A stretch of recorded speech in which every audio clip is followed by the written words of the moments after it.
Güýje daralary Lewapda özleriniň himayatyna pulun gara wazyryna garşy göreşýär. Lewap welaýatynyň Türkmenawa şäherinde hemde Kerki we Hojamaz etraplaryny häkimetler gara wazyrdaky valyuta sowdasyna garşy göreşe girişdi. Ýöne yerli ýaşaýjylar valyutanyň gara wazyryna İçeri işler ministrliginiň we Milli howpsuzlyk ministrliginiň düzümine girýän edaralaryň himayat edýändigini aýdýarlar. Lewapda häkimetleriň valyutanyň resmi däl sowdasyna garşy girişen täze göreşini esasan dollarçylar däldi pul çalışýan raýatlar kötenýär. Bu barada Azatlygyň habarçysy 24-nji dekabrda habar berdi. Onuň maglumatlaryna görä Goloýda Türkmenawa şäheriniň hemde Kerki we Hojamaz etraplarynyň bazarlaryny häkimetler valyutanyň bekanun sowdasy bilen meşgullanýan raýatlara garşy çäre görüp başlady. Ýöne Azatlyk radiosynyň habarçysy bilen gurrundaş bolan Lewaplylar valyutanyň gara bazaryny sowdanyň, möhmanyň we polisiýa daralarynyň himayatyna amal edilýändigini aýdýarlar.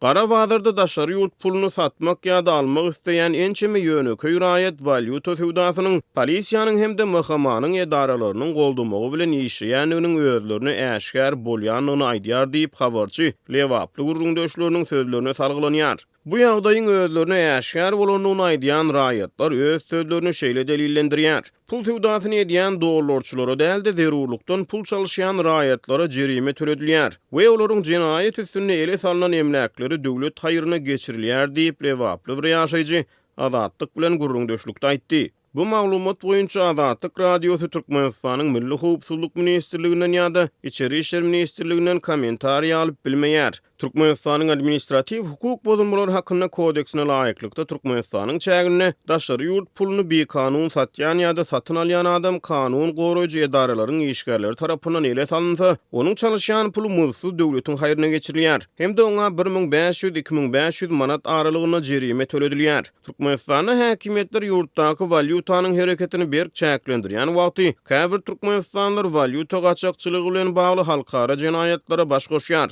Hindistanyň Metbuaty 24-nji dekabrda Delhi'nin Indira Gandhi adyna halkara aeroportuny 9 türkmenistanly aýalyň ýurdun daşyna $500.000 gowrak daşary ýurt valyutasyny bekanun çykarmaga synanşyny ele salynanlygyny habar berdi. Halkara maliýe edaralarynyň Türkmenistana sapar edýän hünärmenleri Türkmen hökümetini valyuta gödegçiligi gowşatmaga çağırış edip gelýär.